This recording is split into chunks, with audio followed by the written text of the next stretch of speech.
Como lo habíamos venido anunciando durante varias semanas, hemos iniciado una serie de conversatorios, de entrevistas, para conocer las implicaciones de todo este proceso que se viene para el 2026. Vienen elecciones para magistrados del Tribunal Supremo Electoral, magistrados de la Corte de Constitucionalidad, incluso el rector de la Universidad de San Carlos es un bonus que está dentro de todas estas elecciones del otro año.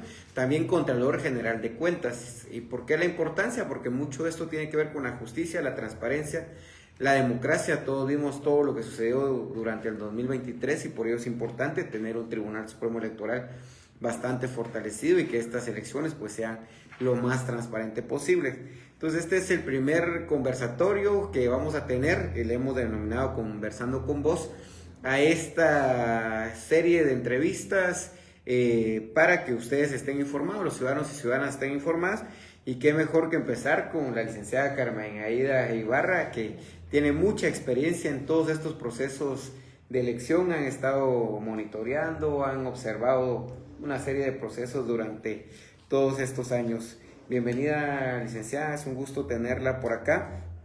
Y empezando con todo el tema ya en materia, vimos lo que sucedió ya con la última elección de magistrados de Corte Suprema de Justicia, claro, magistrados de salas, donde costó un montón que este proceso se encauzara. Incluso tuvimos que presentar amparos para que las cuestiones empezaran a caminar de esa forma. ¿Cuál es su lectura actualmente de estos procesos que ya se realizaron, que es el más cercano, y lo que podría venir para el 2026, licenciada? Gracias. Pues es un gusto estar aquí con usted hablando también de estos temas. Después de 26 años ya de estar monitoreando este tipo de procesos, aun cuando estos eran secretos, pues la experiencia lo que nos indica es que cada vez, en lugar de ir mejorando las expectativas, cada vez iniciamos estos procesos con menos optimismo, quizá con más pesimismo, pero en este caso a mí me gustaría remarcar que todos esos procesos que al final van a ser 4 elecciones de segundo grado en el año 2026, empezando por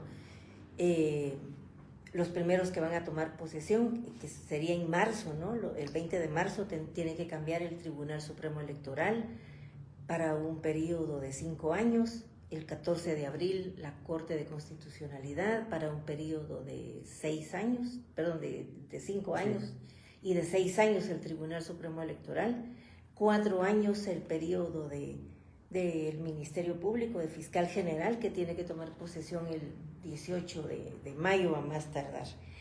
Y luego ya tendríamos que llegar a octubre, el 13 de octubre, con un nuevo periodo de 4 años para Contralor General de Cuentas. Entonces, estamos hablando de procesos que van a empezar en unos 5 o 6 meses, pero que en realidad ya empezaron, y son procesos de los cuales va a depender la recuperación o no de las prácticas democráticas que teníamos en el sistema de justicia y en el régimen electoral, o puede ser que sigamos por esta ruta de deterioro y de prácticas antidemocráticas, o que tengamos la oportunidad de iniciar algo nuevo, algo totalmente diferente. Venimos de tener un proceso de reforma del sector justicia que fue imperfecto. Empezó bien con la Corte de Edmundo Vázquez Martínez, siguió de alguna manera bien con la Corte de Rodil Peralta. A Rodil Peralta hay que verlo tanto en su faceta de magistrado y presidente del organismo judicial y sus otros menesteres en la política partidaria, que es lo que realmente lo llevó a ser infame, ¿verdad? Pero no podemos dejar de ver algunos avances importantes que su periodo tuvo en la Corte, su periodo inacabado, ¿no? En materia de reforma del sector justicia, porque ahí fue cuando maduró el llevar al sistema de justicia de un sistema inquisitivo a uno acusatorio, empezar la modernización y la democratización. Tuvimos un largo periodo de regulares avances, luego llegamos a un estancamiento a una ralentización de ese proceso, hasta que empezamos la construcción de casos emblemáticos. Se inició una dinámica que no gustó, porque empezaron a cobrar fuerza los casos contra violaciones de derechos humanos. El caso Mirna Mac, por ejemplo, o el caso de algunas masacres como las 2Rs o Río Negro, algunos casos de desapariciones forzadas que comprometieron a patrulleros civiles y a comisionados militares, no solo a militares como tal. En fin, se empezó a avanzar en eso hasta que maduró esa idea del trabajo de la CICIG y derivamos en los casos emblemáticos del año 2015, 16 y 17 todavía, y 18 se construyeron algunos. Y luego, después de ese periodo de buenas expectativas, entonces se inició una estrategia de botar todo eso, ¿no? De hacer una regresión, una revisión de todo esto, y es lo que estamos viviendo ahora. Todos esos casos que están cayendo ahora, porque supuestamente el MP no hizo un buen trabajo, es el MP actual o el anterior, en realidad lo que tenemos es una acción del organismo judicial, algunas veces en contubernio, en dulce connubio con el Ministerio Público, a veces no, que están restaurando los patrones de impunidad que había antes. Y creo que a eso nos vamos a enfrentar. En el año 2026 se van a tomar decisiones en la Presidencia de la República y en el Congreso de la República, en lo que respecta a la elección de fiscal general, en lo que respecta a la elección de magistrados. También el gremio de abogados va a tomar decisiones, la Corte Suprema de Justicia, el Consejo Superior Universitario.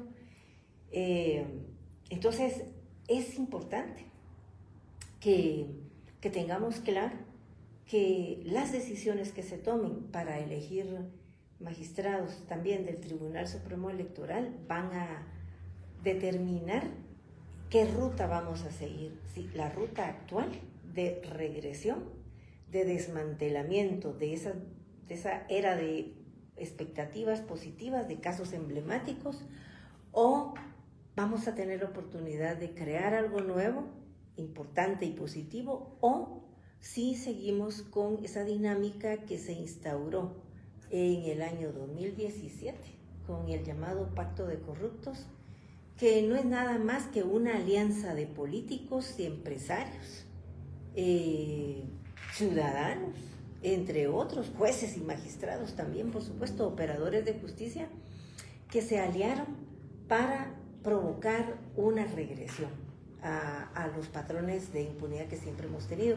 Y esas son las decisiones que se van a tomar, pero ojo, que en realidad no se van a tomar solo el año entrante, cuando ya estén madurados los procesos y listos para que se tomen las decisiones. ¿Quiénes van a ser magistrados? ¿Quién fiscal general? ¿Verdad? ¿Quién contralor? Porque ahora vemos que la Contraloría tiene una importancia gigante en todo esto también. Sino que desde ya, por ejemplo, mire esta situación que vive actualmente el Congreso de la República, de paralización total, de falta de entendimientos. Esto va a repercutir que en octubre haya graves problemas para elegir junta directiva. Y esa junta directiva es la que va a tener que garantizar el arranque de esos procesos, porque esa junta directiva es la que tiene que hacer que el Pleno convoque, apruebe la convocatoria a que se inicien estos procesos de elección y de postulación. Es la que va a tener que convocar al Pleno a elegir a su propio magistrado titular y a su propio magistrado suplente de la CC. Van a tener que elegir a los 5 magistrados titulares y a los 5 suplentes del TSE. Y van a tener que convocar a que se instale la comisión que seleccionará candidatos a fiscal general. Eso como mínimo para empezar, pero en la Corte Suprema de Justicia, donde también las cosas no avanzan adecuadamente, porque hay una correlación de fuerzas imposible, porque son de 13 magistrados, 8 están de un lado, 5 del otro. Ellos van a tener que elegir en octubre también a su presidente o presidenta. Y ese presidente o presidenta es quien va a presidir el proceso de postulación de candidatos a fiscal general. Y es quien va a presidir también el pleno y que va a darle el tono que necesita tener el proceso de elección del magistrado titular y del magistrado suplente de la CC por parte de la Corte Suprema de Justicia. Así que ya empezó. Yo diría que esto empezó el día de mayo, creo que fue 26 de mayo, cuando reeligieron al decano Henry Arreal como decano de la Facultad de Derecho de la San Carlos. Y en función de eso, todo se está moviendo ahora. Vemos hacia la San Carlos, vemos hacia el Ministerio Público, hacia las Cortes, hacia todos lados, y todo el mundo se está moviendo y está haciendo negociaciones con miras a cómo van a dejar su impronta en los procesos de segundo grado del 2026. Sí, de hecho ya vemos algunos posibles candidatos para magistrados de la Corte de Constitucionalidad por el Colegio de Abogados y Notarios, ya haciendo campaña, ya haciendo desayunos, almuerzos, sí, celebrando el Día del Padre, el Día de la Madre y todos estos conversatorios, algunos entregando constituciones infantiles en varios lugares. O sea, usted dice, las elecciones ya empezaron y por eso era importante, o es importante, mejor dicho, que la población entienda la importancia que reviste todos estos procesos. Sobre todo, creo que si nos vamos al orden de importancia, a como lo está viendo la población está como más a la expectativa del cambio de fiscal general y jefe del Ministerio Público por todo lo que ha habido, digamos, el tema de la criminalización, la persecución, el mal uso del Ministerio Público, el tema de instrumentalizarlo para criminalizar y perseguir sobre todo a aquellos que han denunciado corrupción o que defendieron la democracia en algún momento. Pero entiendo que todas estas instituciones donde se van a elegir sus representantes al final del día, todas van interconectadas y van a tener que ver mucho con el tema de los procesos en este sentido. Cuando usted dice que ya el proceso eleccionario inició de cara a 2026, ¿usted considera que todo esto que había sucedido en algún momento, toda esta crisis que ha atravesado el Congreso de la República, que ha atravesado el mismo J que costó que nombraran a sus representantes, va ligado a todo este proceso? Creo que sí, porque la estabilidad de la estrategia de esa alianza por la impunidad, llamémosle. A mí no me gusta decirle pacto de corruptos porque lo deja muy limitado a la corrupción. Y estamos hablando de que realmente es un pacto, sí, para seguir teniendo como los réditos de las redes de corrupción, pero también es sobre todo una gran alianza, enorme, gigante, para generar impunidad. Precisamente para poder tener impunidad sobre esos actos de corrupción con los cuales se están enriqueciendo y para controlar todo el estado de Guatemala. Lo que tenemos que ver es que las instituciones van a llegar a esos procesos bien debilitadas. Veamos el caso del Congreso de la República. El Congreso de la República empezó mal porque en enero del 2024 hubo todo un forcejeo para que no tomara posesión el presidente de la República, para que el Congreso no le diera posesión al presidente de la República. Se superó ese bache, funcionó por unas cuantas semanas, yo diría que entre enero y marzo, la alianza que había, el entendimiento que se logró, y luego de eso se rompió, porque no me nombraron al gobernador que yo quería, porque no me dieron no sé qué. O sea, querían las mismas prácticas que habían tenido con ejecutivos anteriores, que desde el ejecutivo venían las maletas de dinero para el soborno, no sé si a todos, pero sí a algunos diputados, o la dotación de plazas en los diferentes ministerios o entidades del Ejecutivo. Entonces, en la medida en que los diputados no tienen el control de plazas en las instituciones, no tienen el control de las obras, en ese sentido empiezan a a desafiliarse de ese entendimiento que había, y es cuando resurgen figuras como las de Alan Rodríguez, Felipe Alejos, Álvaro Arzú, que se reposicionan tratando de encontrar un acomodo en esa nueva correlación de fuerzas, y como todos los demás se pelean, hasta los mismos oficialistas se escinden entre sí. Entonces lo que vemos es que los bloques se están engullendo a sí mismos y el Congreso se está engullendo a sí mismos. Entonces, ¿por qué? Porque dentro de una bancada hay muchas expresiones y partidarias y muchos intereses.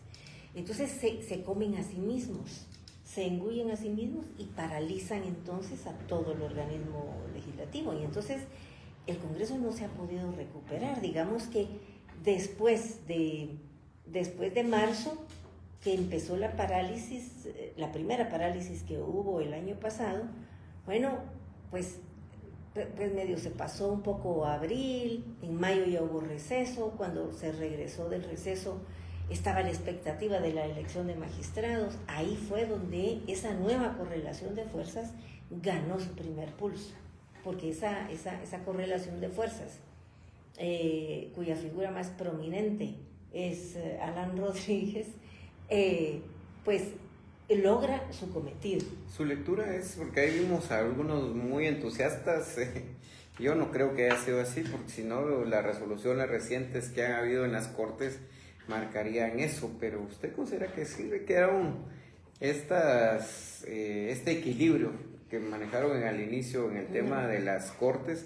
Porque ahí vimos declaraciones más parecidas a un discurso para no sentirse tan perdedores en este sentido, pero ¿usted considera que sí hubo esas Cortes equilibradas? ¿Y cómo ve, digamos, el papel de esta Corte Suprema de Justicia actualmente, de cara, digamos, a estas, primero a la elección del presidente de este organismo, que costó un montón que lo eligieran también, y de cara, digamos, a la elección de magistrados de Corte de Constitucionalidad, que es lo que ellos al final van a colocar, además de presidir la comisión de postulación de fiscal general? Mire, para nada fueron cortes equilibradas, para nada. Ahí fue una pérdida total para esas fuerzas democráticas que quisieron o que pretendieron, que pensaron que podrían ir de repente a dominar el panorama en las comisiones de postulación. Primero, yo diría que en el caso de las comisiones de postulación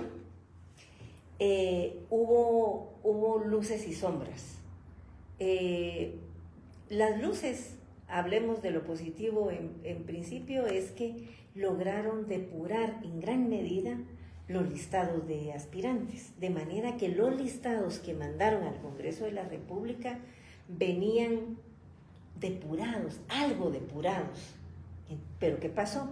Que todo el mundo se concentró en que cuáles eran los candidatos o los aspirantes más visibles de esta alianza por la impunidad, la corrupción y las prácticas antidemocráticas.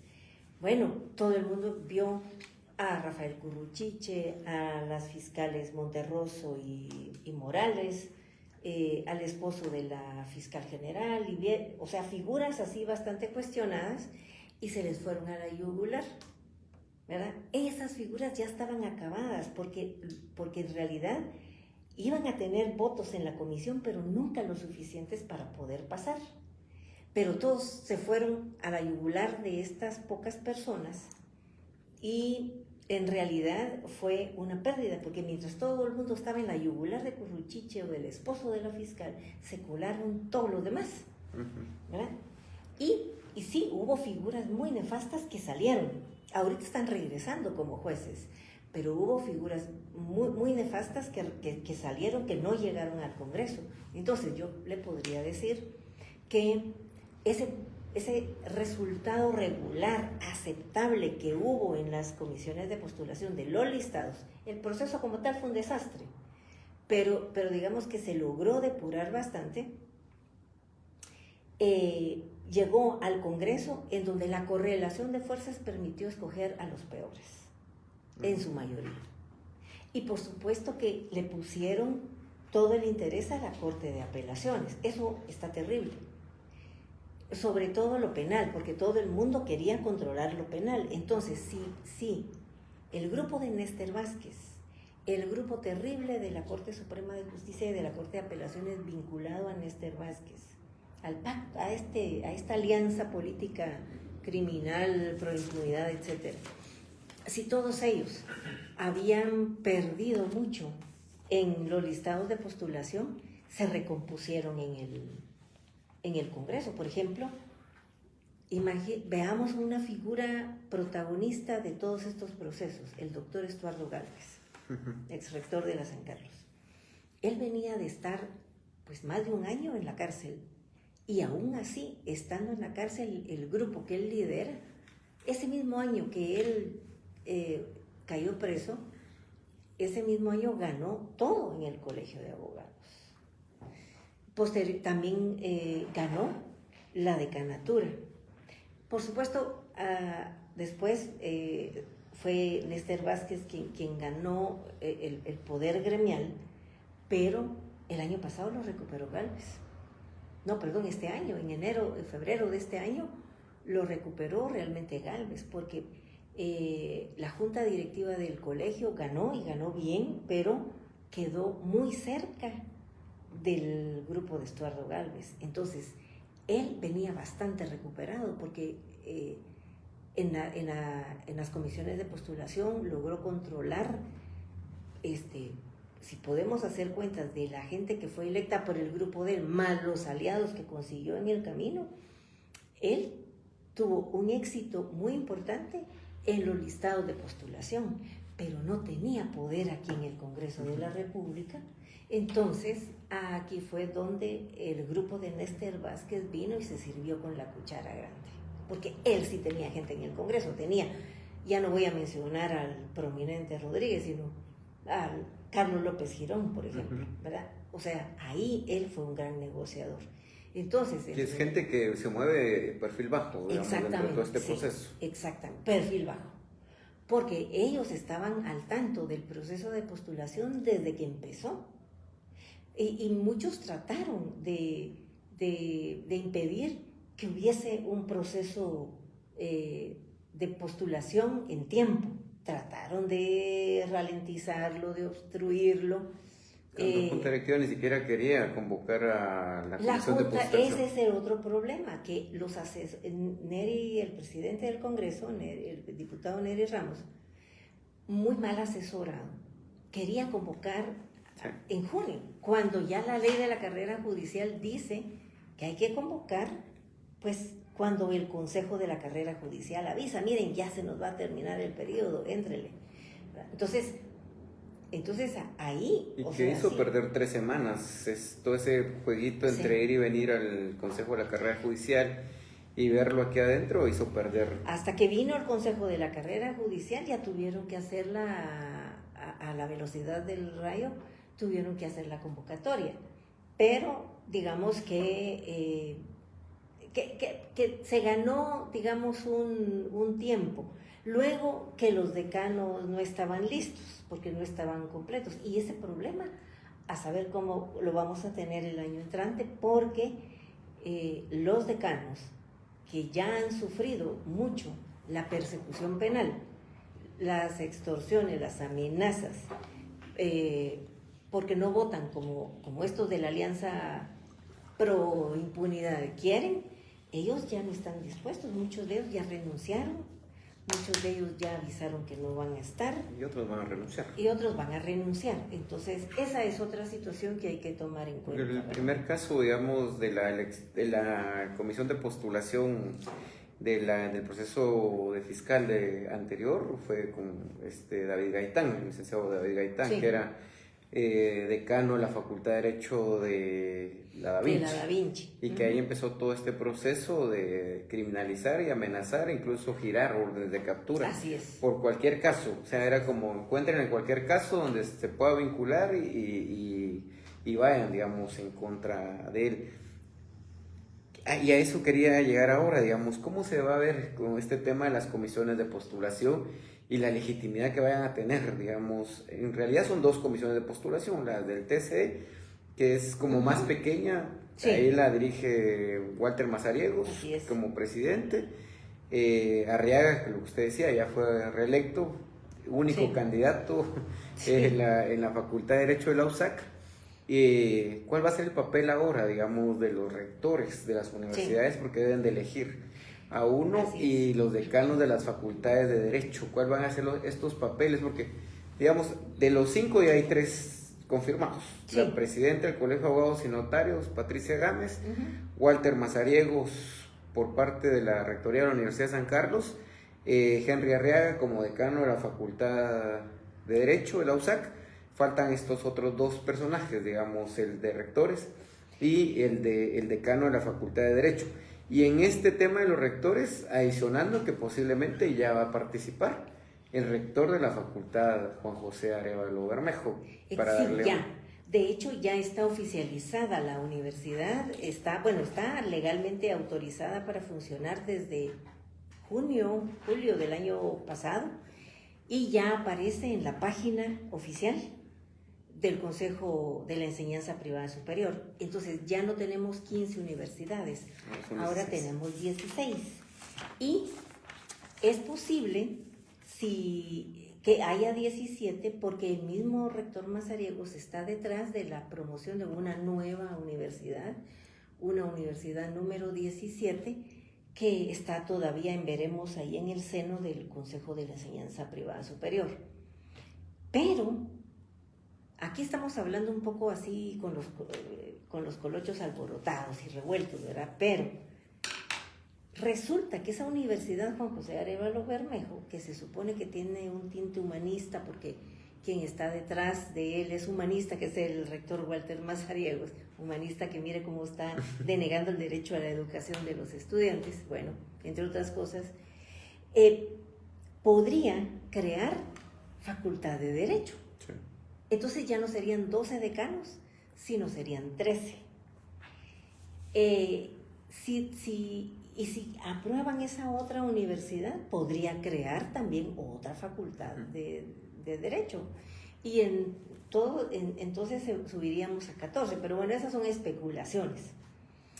El asunto es que veamos cómo está la correlación de fuerzas en las comisiones de postulación para TSE y para Fiscal General, que son las que tienen comisión de postulación. Yo le diría que en este momento, si en este momento se instalaran las comisiones, la correlación de fuerzas estaría a favor de quienes queremos que se recuperen las buenas prácticas, las prácticas democráticas, tanto en el TSE como en el Ministerio Público. Porque si analizáramos decano por decano que va a integrar la Comisión de Fiscal General, vamos a ver que son muy pocos los que generarían desconfianza. Pero como no sabemos cuántos van a renunciar, cuántos cambios va a haber o cuántos decanos va a haber, entonces todo solo es una especulación, pero digamos que en esa comisión para Fiscal General los decanos tienen el peso, porque son la mayoría. No sabemos quién va a presidir el organismo judicial, la Corte Suprema de Justicia, pero me atrevo a augurar que va a ser alguien del grupo de este pacto de corrupción. Sí. Entonces podría ser ¿quién?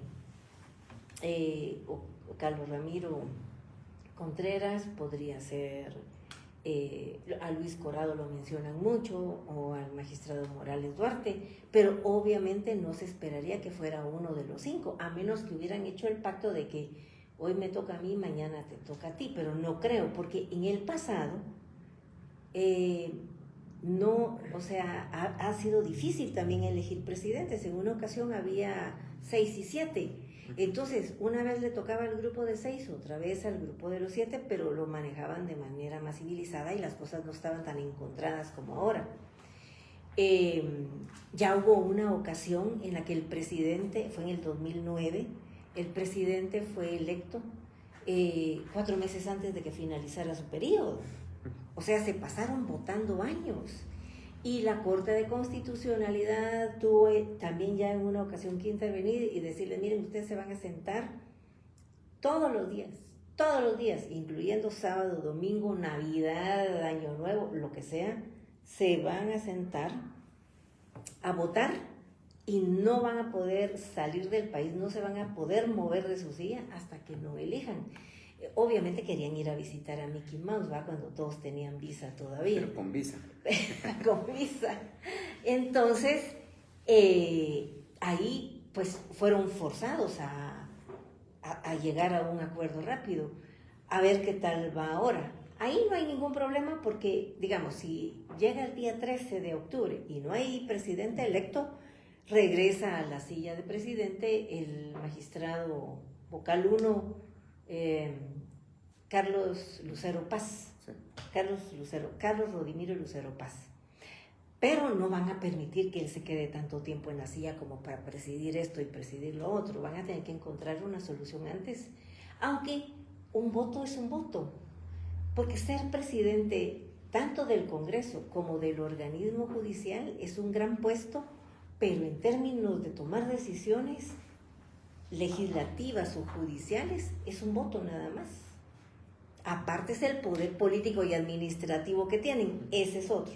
Pero en la comisión de postulación, sobre todo si es nuevo y ahí hay gente más experimentada, no va a poder controlar el proceso y va a tener solo su voto. Pasa lo de Silvia Patricia Valdés en el último proceso Sí. de fiscal general, que dijo, voy a ir a hacer mi mandado y ya regreso, y fue donde le dio tiempo a Eric Castillo de ir a presentar a amparo. Pero para en realidad quien dijo ahorita vengo fue el decano de la San Pablo, Luis Aragón Solé. Él es el que dijo ahorita vengo, el secretario, y él es excelente, muy experimentado para manejar los procesos de postulación, y él fue quien realmente presidió eso, porque la presidenta Valdés no sabía nada. Uh-huh. Así que quien realmente manejó ese proceso fue el decano Aragón Solé. Pero o sea que vamos a que si tenemos un decano o una persona, digamos, que pueda manejar los tiempos,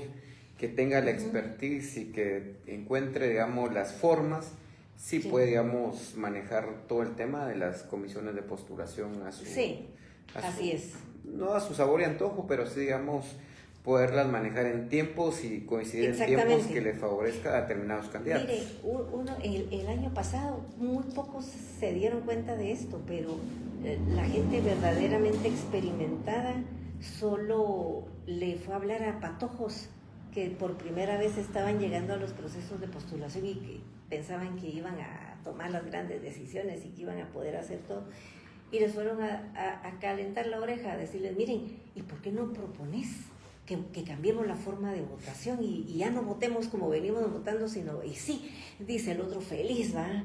Y propone que se cambie la votación? Fue terrible. Y se fueron en bloque. Se fueron en bloque. Y que pusieron en riesgo el proceso. Exactamente. Esto solo porque la CC estaba en dulce con Nubio, con todos los malosos, fue que no se votó el proceso, pero ese proceso tenían que votarlo, porque en realidad eso no se hace, eso no se puede hacer así, porque la misma Corte ha sido muy insistente, lo hizo en el 2010, hasta anuló la elección de Conrado Reyes, porque a su criterio los comisionados no se pronunciaron como debían sobre la honorabilidad de los aspirantes. En este caso no se pronunciaron sobre más de 1,000 aspirantes. Creo que el último tramo, el último bloque, creo que tenía, yo ahorita ya no recuerdo cuántos, pero había muchísimos, sí. Y no se pronunciaron sobre la honorabilidad o no, la idoneidad o no de estos personajes, sino votaron en bloque. Entonces, ¿quiénes fueron los que en esa primera votación fueron los que se dieron cuenta de que eso era inconstitucional y era ilegal? El presidente de la comisión, que es el doctor Arévalo, rector de la Internaciones, y una de las comisiones que él votó en contra, y también votó en contra Catiani Sánchez. Ellos dos fueron los únicos, todos los demás felices, ya sea porque no entendieron lo que estaban haciendo o porque sí lo sabían y estaban metiendo a toda su gente. O sea, no, por ejemplo, a uno de los terribles. No entró, pero entraron la esposa y la cuñada, ¿verdad? Entonces aprovecharon ese cambio de mecanismo para meter a estos personajes, porque si no, no hubieran entrado, ¿verdad? En este caso, licenciada, ahora digamos, se escucha todo revuelto porque al final todas cayeron en un mismo momento, digamos, básicamente de la elección del TCE con lo de la CC, va a mediar más o menos un mes. Sí. Que es que el Congreso va a estar eligiendo en paralelo magistrados del TCE y magistrados de CC. Claro, y tiene que convocar a partir del día 16 o 17 de enero, pero así que una convocatoria tras otra. Eso lo tienen que hacer. Igual, digamos, el Ejecutivo les va a caer lo del listado de los 6 del MP casi que al mismo tiempo para elegir a su magistrado titular y en abril es que sí, va a ser muy poco tiempo, digamos, de diferencia. En este sentido. Y todo eso seguramente, así como estamos ahorita hablando que, como usted, un poco revuelto en este sentido, seguramente así van a estar las cuestiones de atención en este sentido. ¿Cuál es la importancia? Porque yo siento que muchas veces la población ve al Tribunal Supremo Electoral únicamente bajo el parámetro de que son los que organizan las elecciones, quienes son los que generan el proceso electoral. Pero ¿cuál va a ser, digamos, después de todo lo que hemos vivido durante estos meses después de del 2020, después de la primera vuelta electoral, con todas las... que el Tribunal Supremo Electoral tuvo como dos caras al final del día, una antes de la primera vuelta, donde dejaron fuera candidatos y candidatas, donde tomaban la decisión, este va, este no va, este se queda fuera y a este sí lo inscribimos o no, y todos los cuestionamientos que hubieron y una voltereta, digamos, en este proceso, donde ya empezaron a ser los queridos de la ciudadanía, ya empezaron a ser apapachados, empezaron a ser criminalizados, algunos, sobre todo 4 magistrados titulares, como un mecanismo de revancha por la traición que le habían hecho en aquel momento a alguna gente. Después de todo esto, después de que ya un juez penal, que eso es grave también, digamos que un juez penal se meta a cancelar partidos políticos, eso terrible, independientemente de qué partido sea, pero que un juez penal decida qué partido queda inscrito, qué partido no, y que le ordene al ente rector en materia electoral que debe de suspender primero y después de cancelar partidos. ¿Cuáles van a ser los principales retos en este proceso electoral, en este proceso de elección de magistrados del Tribunal Supremo Electoral, sobre todo en una comisión que van a haber personas muy pequeña, pero también que van a tener actores que están deslegitimados socialmente? Sí, yo ya he pensado que la primera mancha que tiene ese proceso es la presidencia de Walter Mazariegos ahí, ¿verdad? Esa es la primera mácula que tiene ese proceso de postulación. Y él en este momento estaría manejando de 5 votos, solamente 2, el suyo y el de Henry Arriaga, el decano de la Facultad de Derecho. Porque los otros, primero es una incógnita a quién va a elegir el gremio de abogados, porque el Colegio de Abogados tiene que convocar a una elección y por eso es importante que el Congreso convoque en tiempo, porque los plazos en el colegio pueden provocar retrasos, porque tiene que pasar como, creo yo, 30 días entre que ellos convocan y se realiza la elección, ¿verdad? Entonces, ahí yo creo que en este momento, tal cual están las cosas, y si miramos a lo que pasó en febrero, diría que el grupo que promovió a la junta directiva actual, que preside Patti Gámez, ellos van a tener una gran posibilidad de ganar. ¿Por qué? Porque digamos que saben manejar muy bien las redes sociales, tienen seguidores en el área metropolitana, han jugado muy bien. Estoy hablando de un grupo que mezcla, que no sé si se va a repetir esa alianza, porque uno no sabe si ya se pelearon o no se pelearon, Pero digamos que está el grupo de Juan Francisco Solórzano Fopa, está el Alternativa Independiente. Esos dos grupos fueron los que ganaron la junta directiva. Esos mismos grupos habían competido y ganado algunos escaños en las comisiones de postulación con el apoyo de otra organización que se llama Juristas por Guatemala, pero que ya no quiso participar en esta elección de directiva. Y luego, el que ganó lo demás es el grupo que lidera el ex rector Estuardo Gálvez. Entonces, si partimos de eso, diríamos que este grupo, un poco, el grupo de Pati Gámez, digamos, de Juan Francisco Solé, esta alianza, ¿verdad? Que muchos le ponen sabor a semilla, aunque hay gente de semilla ahí, yo no creo que sea total y absolutamente semilloso, ¿verdad? Pero bueno. Y el grupo de Gálvez, creo que por ahí van a ir las preferencias del gremio, a menos que se recomponga ese grupo que se vino para abajo y que por mucho tiempo presidió Néstor Vázquez. Él era como la cara visible, pero él no es un líder gremial. Eso es lo que hay que tener muy claro. Cuando uno ve hacia las posibilidades que hay, las opciones que hay, vemos que quien sigue siendo una figura de liderazgo ahí es el ex rector Estuardo Gálvez, porque ha mantenido su organización por décadas. En cambio, todos los otros se organizan 5 minutos antes de la votación. Entonces, por eso es que no les va bien o cuesta que puedan tener algún logro. Y los otros, que les suele ir bien, es porque manejan grandes cantidades de dinero. Manejaron mucho dinero de todas las instituciones del sector justicia para mantener al grupo de Néstor Vázquez en la picota todo este tiempo. Entonces, a menos que surja algo así, creo que estos mismos grupos que están ahorita reinando o dominando en el colegio de abogados son los que se van a disputar esa representación gremial. Por eso es una incógnita. Y luego tenemos que apelar a la buena voluntad de los decanos, que tienen que elegir a un representante titular y un suplente, y a los rectores de las universidades privadas, que también tienen que nombrar a sus representantes, para que elijan gente independiente respecto de que sean académicos, de Walter Mazariegos, sí, que no los pueda dominar. En ese caso, si se lograra eso, él tendría solamente 2 votos y los otros tendrían 3.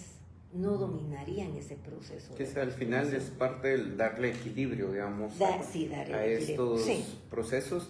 Digamos, es una comisión de postulación bastante pequeña, son 5 integrantes al final del día, y que con eso, pues al final también es un poco que se puede monitorear de mejor forma, digamos, en esto, y se puede hacer un mejor mapeo, digamos, de qué sectores están. Si no son 37 como en las del año pasado, ¿verdad? ¿Y usted considera que esta alianza que se vio y se evidenció muy bien en la planilla 1, en el reciente proceso electoral del colegio, sigue viva?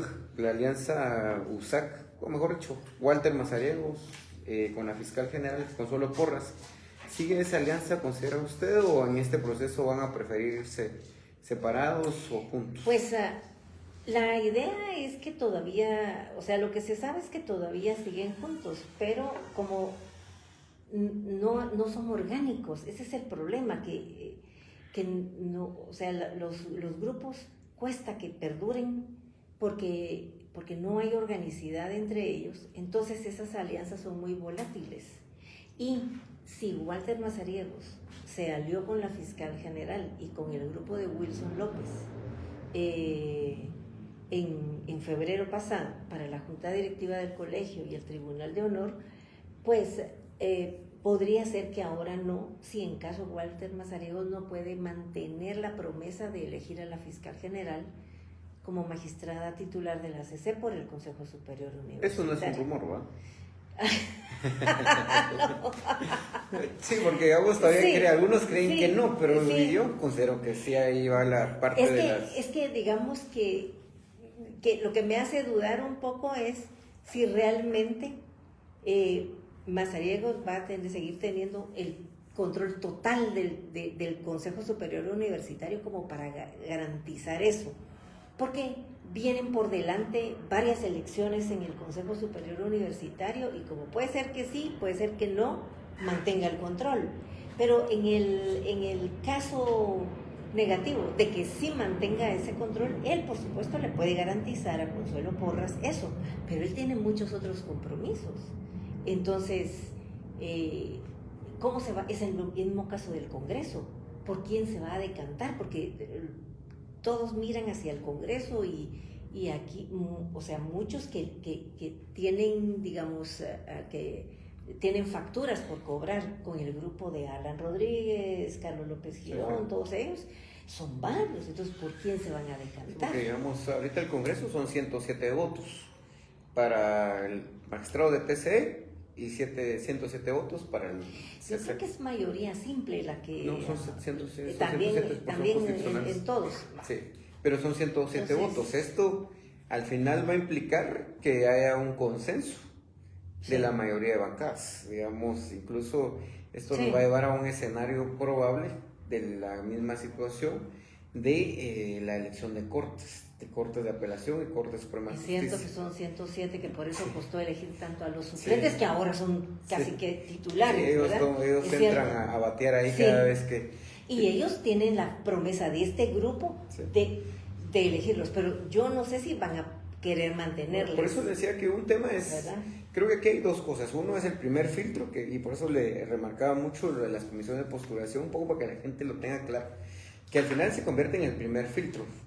Porque si en este filtro de las comisiones de postulación funcionan o lograran funcionar, que es un poco decir que mucho de la gente que vendría, por lo menos en el listado de los 20 para Tribunal Supremo Electoral, vendrían 20 perfiles, si no todos, digamos, pro transparencia, podrían venir muchos grises, digamos que al final del día eso es lo que ayudaría a poder equilibrar, digamos, el tema del Tribunal Supremo Electoral, que creo que es parte de lo que se necesita en este momento. Y de ahí, pues ya lo que usted dice, va la presión que va a tener el OJ, la presión que va a tener el Ejecutivo, la presión hacia el Legislativo, porque el tema del CANG y la USAC, yo creo que ya están un poco perdido ahí el asunto, pero digamos estos 4 restantes, porque estos 4 sí pueden llegar a tener, digamos, esta nueva corte que se instale, puede tener incidencia en la elección del fiscal general. Es que eso es terrible. Que eso va amarrado, digamos. ¿Cómo ve usted esa parte? Yo creo que todo tiene vasos comunicantes. O sea, de repente alguien puede decir, ir a plantearle al presidente, mira, pero si nombras a un fulanito para la Corte de Constitucionalidad y yo te garantizo un TSE controlado, o qué sé yo, o si nombras a alguien fiscal, ¿verdad? Y yo te garantizo tener controlado lo otro, no se sabe. Ya esa no va a ser, el TSE, las elecciones del 2027, ya no van a ser como un tema de primera mano del presidente, porque ya no va a ser su elección la que esté en juego, porque ella va seguro al Parlacén.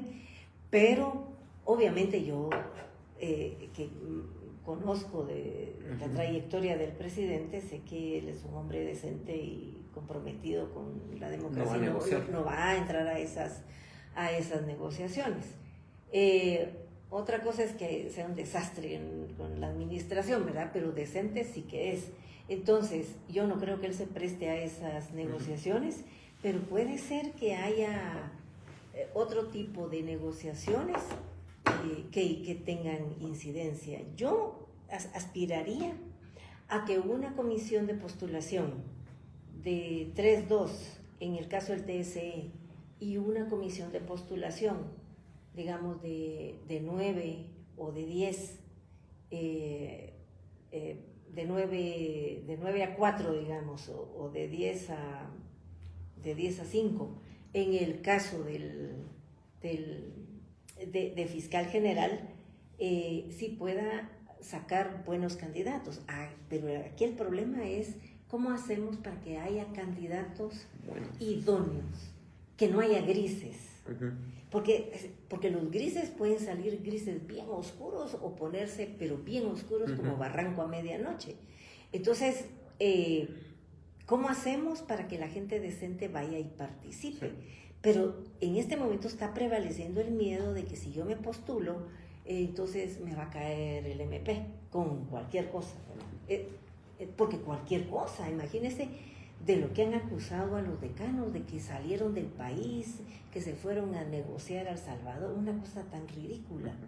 Conociendo a uno la trayectoria de esos decanos que han sido bastiones de las mejores postulaciones que ha habido en los últimos tiempos, ¿verdad? Entonces, yo creo que el gran riesgo existe. Yo esperaría que el presidente el presidente no creo que se preste a eso, pero el problema es que el Congreso puede hacer una muy mala elección en Corte de Constitucionalidad y en TSE, igual la Corte Suprema de Justicia, no digamos el Consejo Superior Universitario. O sea que hay muchos factores que dan lugar al pesimismo, ¿verdad?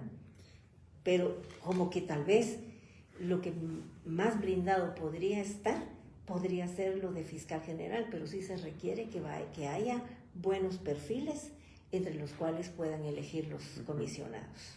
Sí, porque aquí, digamos, se quedan como entre la espada y la pared, digamos, de qué perfil poder elegir. Al final pueden llegar 100 expedientes, pero si sucede lo mismo que sucedió en estas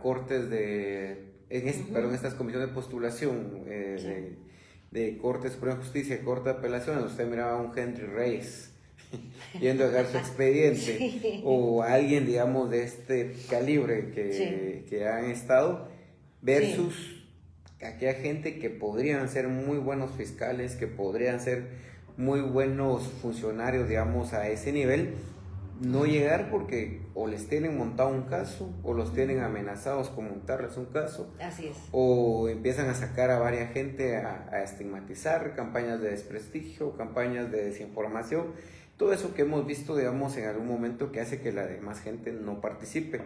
Pero creo que aquí es una combinación entre tener una buena comisión de postulación, pero también tener perfiles a cuáles elegir, para que de esa forma se pueda, digamos, tener ese equilibrio. Buenos instrumentos, o sea, hay que exigir que los comisionados tengan buenos instrumentos de evaluación, porque en realidad la Constitución les da toda la libertad para postular como ellos quieran. La ley de comisiones de postulación, aunque hace algunas acotaciones en términos generales, le da la gran libertad para hacerlo. La ley de comisiones de postulación, que tiene apenas unos 15 años, porque data del 2009, sí ha venido a mejorar algunas prácticas de los procesos de postulación. Ahora, que cada vez los procesos de postulación cada vez son peores, eso no es problema de la ley, es problema de quienes integran las comisiones, que están dispuestos a ir como estos comisionados, por ejemplo, Julio Velázquez, terrible, que va y dice que hay que prohibirle a todos los comisionados que hablen de los asuntos de la comisión, que no hay que hacer esto, que no hay que hacerlo. Que no entran los medios. Que no entren los medios, o hay que mandar a investigar a los medios de comunicación que publiquen cosas que molesten a los comisionados. ¿Qué es eso? O sea, ¿de dónde salen esos autócratas?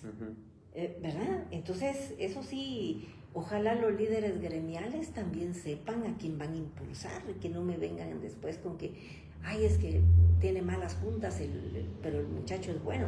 ¡Qué vainas! O sea, no, va y propone un reglamento que nos hace retroceder a antes de la ley de comisiones de postulación, o no volver a hacer lo mismo que hicieron las comisiones, que como ya no había tiempo, porque ya tenían encima, gracias al amparo que usted presentó, ya tenían encima la amenaza de la CC que los iba a mandar a certificar los conducentes si no cumplían con los plazos. Digamos, ya no hicieron perfil de idoneidad, sino solo copiaron y pegaron cuáles son los requisitos que dice la Constitución. ¡Qué vergüenza!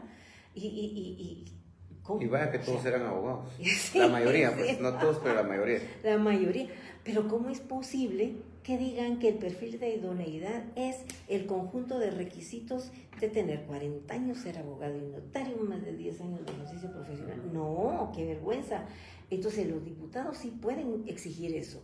Los diputados, que son los electores, en el caso del TSE, tienen la obligación, no solo el derecho, sino también la obligación de exigirle a la comisión que va a presidir Walter Mazariegos de emplear los mejores instrumentos para mandar lo mejor. Y aquí no estamos hablando de punteo, porque ya vimos que tener 95 puntos tampoco es garantía de absolutamente la nada, fiscal, porque ya vimos a la fiscal general. es la que punteó, o sea, tiene 95, 96 sí. puntos y el desastre del Ministerio Público que tenemos sí. actualmente con la fiscal general. Terrible, cómo se perdió. Ella nunca lo va a admitir y ella antes no tenía padrinos políticos. Usted la veía llegar a las comisiones de postulación de todo, porque ella se postuló a todo. Con su expediente, siempre tenía buenas notas, pero nunca pasaba a los listados de candidatos porque no era ni del rey del tenis, ni de Galvez, ni de no sé quién, ni de aquí, ni de allá.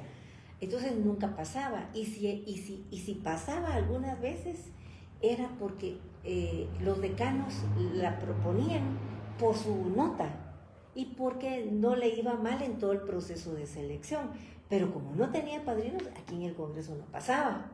Entonces, digamos que ella finalmente pudo llegar.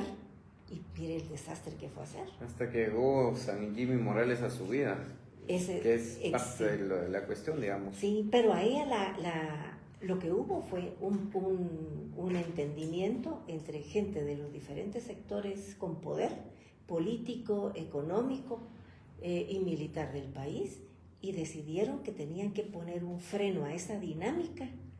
Y entonces coparon el Ministerio Público, ni siquiera, o sea, lo que hicieron fue esperar a que hubiese alguien y le cayeron a ese alguien.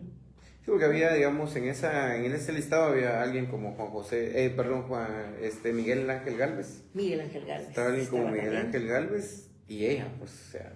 Sí, estaba. Sus perfiles, digamos. Sí, de verdad que. O sea, el listado no estaba mal.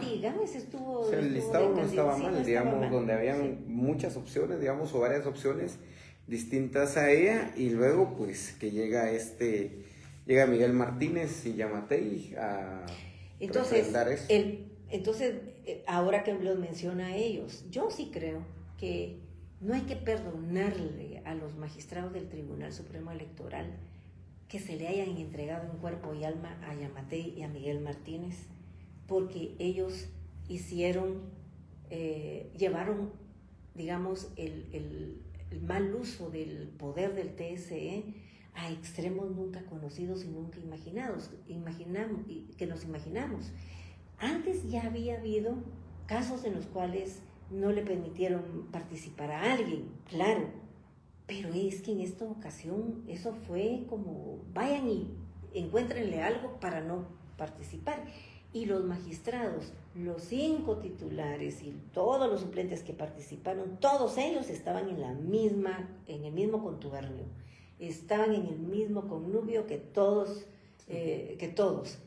Pero como después se le plantaron, entonces ya les queremos perdonar la vida. No, si ellos cometieron actos de corrupción, los tienen que pagar. Sí. El problema es que el Ministerio Público los volvió víctimas, pero ellos tenían mucho que pagar porque hicieron cosas terribles antes de junio del 2023, terribles. Uh-huh. Y ya después de eso ya se portaron como angelitos y uno agradece que hayan defendido lo que tuvieron que defender en su momento, pero eso no los exime de tener que ir a rendir cuentas por cualquier mal negocio que hicieron ahí en el Tribunal Supremo Electoral. Todo el manejo financiero, presupuestario. Sí, no hay necesidad de que los criminalicen, solo con que se les respete el debido proceso y se les someta a un proceso judicial normal. Con eso sería suficiente. Ellos tendrían que estar trabajando ahorita. Uh-huh. Ellos tendrían que estar ejerciendo. No, pero parte de la criminalización es que no vayan a trabajar. Y les dan la preponderancia a los 4 suplentes que andan ahí atentando también contra la democracia. Pero sí, digamos que tenemos que rescatar al Tribunal Supremo Electoral porque nunca había estado tan en trapos de cucaracha como está ahora el tribunal y creo que esto termina de responder la pregunta que usted dice, que además de organizar elecciones, ¿qué? El tribunal es el que tiene que marcar el paso de el tamaño de nuestra formación política para que eventualmente ya no votemos por camisetas o porque nos dan palanganas o por la cancioncita o porque tan guapo que es, ay mire que es canchito. No, o sea, tiene que haber formación política, le tiene que exigir, exactamente, le tiene que exigir el TSE a los partidos políticos que formen cuadros, porque ya no hay gente como formada políticamente como había cuando existía la democracia cristiana, el Partido Revolucionario, incluso el MLN, ¿verdad? O sea, ya no hay gente que tenga esa formación. Sí, la gente estaba clara hacia dónde quería llevar su visión de país. Sí. Aquí no es, o sea, el TSE no se trata solo de inscribir o no inscribir candidatos, o de decretar o no que tienen que tomar posesión del cargo, o si no se puede con este concejal, a qué concejal le toca, no. O sea, es muchísimo más de fondo y mucho de la democracia depende de la formación política del ciudadano, y el TSE tiene que participar también de alguna manera en eso. La Ley General de Educación también le da al Ministerio de Educación esa tarea, porque en un artículo de la Ley General de Educación establece que la educación que sirve el Estado tiene que implicar la formación democrática para que sean ciudadanos ejemplares los estudiantes. Mire quién la Pero mire con estos, pues, no, que se va, criminales que amenazan con prenderle fuego a los supervisores. No, si les levantan actas, no hombre, esos tendrían que estar en la cárcel, no en las aulas, ¿verdad? Ya para ir concluyendo, porque creo que esta parte, aparte que no va a ser el único programa que queremos hacer, que yo espero que la podamos tener ya en unas 2-3 semanas para ver, digamos, cómo ha ido avanzando este proceso. ¿Cuáles son las principales, digamos, hoy estamos viendo, digamos, cuál va a ser el papel del Congreso, del OJ, pero cuál debe ser el papel de los ciudadanos y ciudadanas dentro de todo este proceso? Yo sé que no todos pueden digamos, estar ahí en tiempo completo, pero hay diputados distritales. Sí. La población creo que le puede exigir a sus diputados distritales. El magistrado del OJ al final termina siendo ciudadano o ciudadana. Eso también tiene un nivel de implicaciones. Los decanos están, digamos, en una institución educativa en la cual hay estudiantes, donde hay padres de familia, donde hay, digamos, todas las personas que vamos a estar involucradas durante este proceso, porque ahí me incluyo, porque al final va a tocar votar por alguna gente de estas, tenemos, digamos, una vinculación social. ¿Cuál cree que es el papel de la población, de los ciudadanos y ciudadanas en esta coyuntura que ya inició, pero que va a tener aún más repercusiones y va a tener la incidencia mayor? Yo creo que de enero en adelante, esta gente tal vez se va de vacaciones, tal vez, no sabemos, pero que inicia de enero, esta gente va a estar ya, digamos, lista para el tema de manipular todo este proceso. Así es. Bueno, yo hablaría de por lo menos 2 planos de participación ciudadana y de acción ciudadana.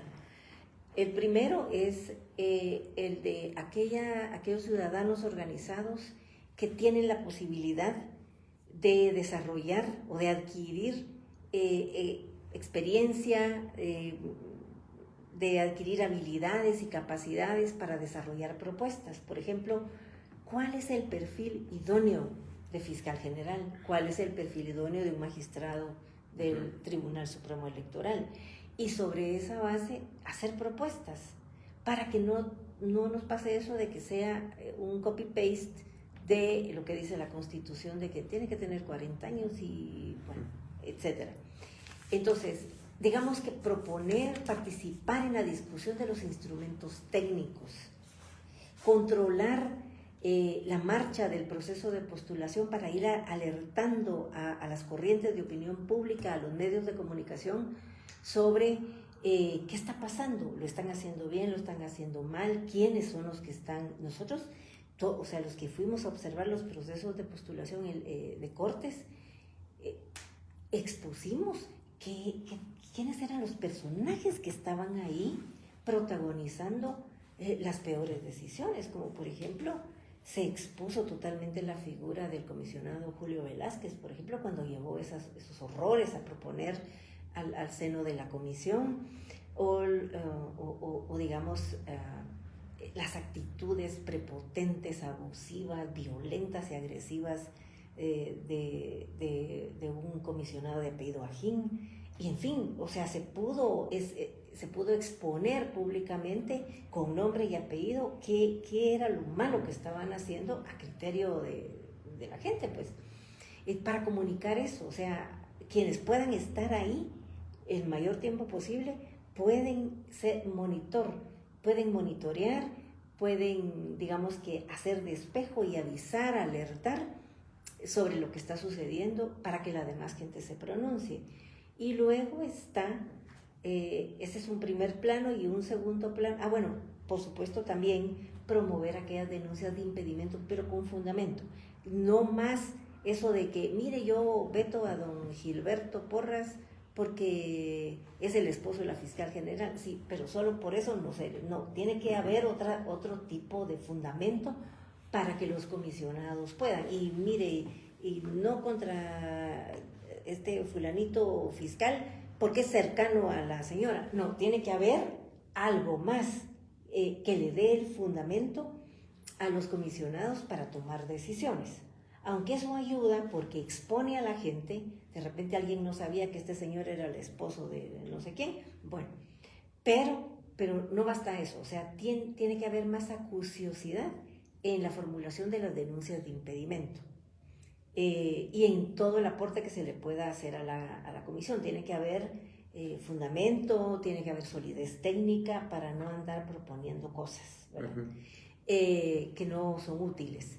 Y luego, después de ese primer plano, viene un segundo plano, que es el de la gente que está organizada, pero que no tiene esos alcances técnicos, ni el tiempo para dedicarse a todo esto, y muy bien pueden,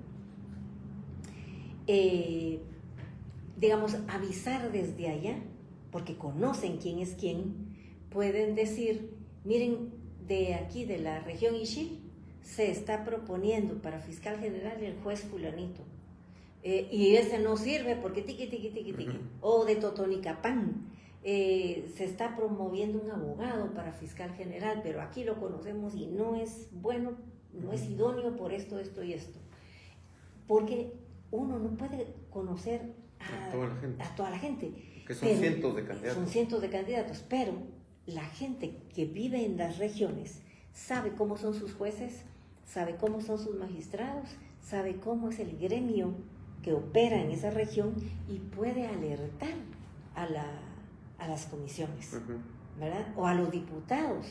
Imagínese usted la riqueza que tienen departamentos o distritos como Huehuetenango, San Marcos, Quiché, Alta Verapaz, solo para mencionar, pero digamos fuera del área metropolitana, a estos 4 que son los que eligen el mayor número de diputados, porque cada departamento que mencioné, creo que elige 9.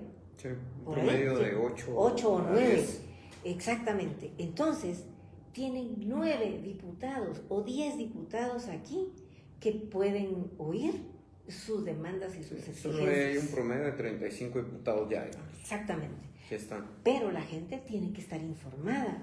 O sea, la gente organizada, digamos, los pueblos indígenas que trabajan en esas regiones, las organizaciones de mujeres, las comunidades universitarias, los estudiantes, los docentes, los gremios de abogados de esos lugares pueden hacer aportes a sus diputados, sean del mismo partido o no, no importa, pueden aportarles información, ¿verdad?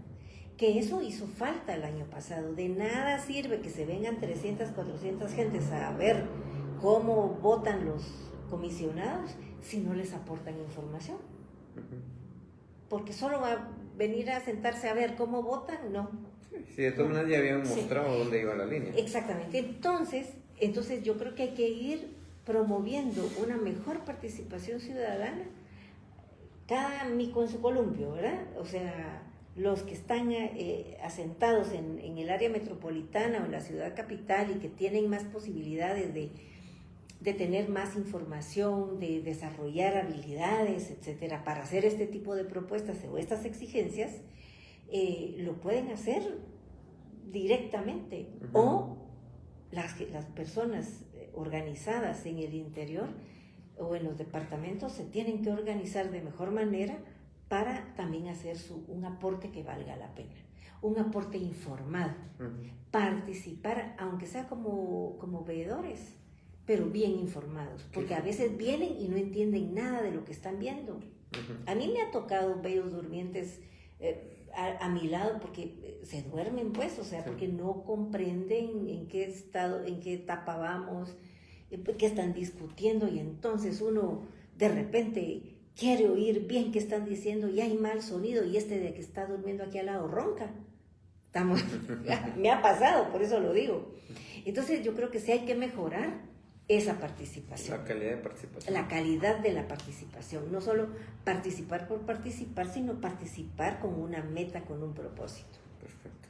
Bueno, licenciada, mira, agradecerle porque al final del día creo que era importante abrir este proceso, que al final es un tema de formación, de información, para que la población esté informada. Creo que el próximo año nos jugamos una gran parte de la institucionalidad que tiene que ver con justicia, democracia, transparencia, y de paso el tema de la USAC, que es la quinta elección que está ahí, pero que esta creo que va, digamos, todo lo que pase en las primeras, sobre todo el papel que Walter Mazariegos juegue en este tema de la comisión de postulación para magistrados del TC, seguramente va a marcar su futuro dentro de la Universidad de San Carlos de Guatemala.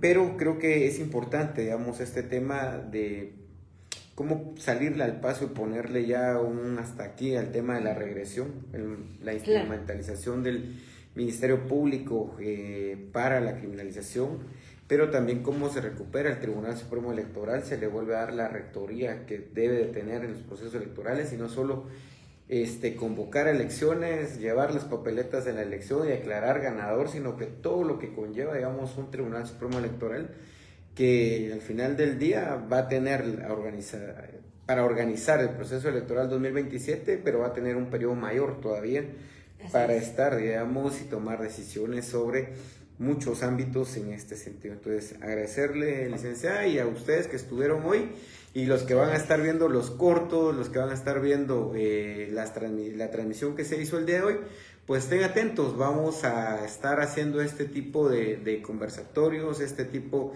de entrevistas. Si ustedes tienen sugerencias de algunas personas, también háganlas. Aquí es importante que todos y todas nos involucremos en estos procesos que son importantes para el país. Muchas gracias. Muchas gracias.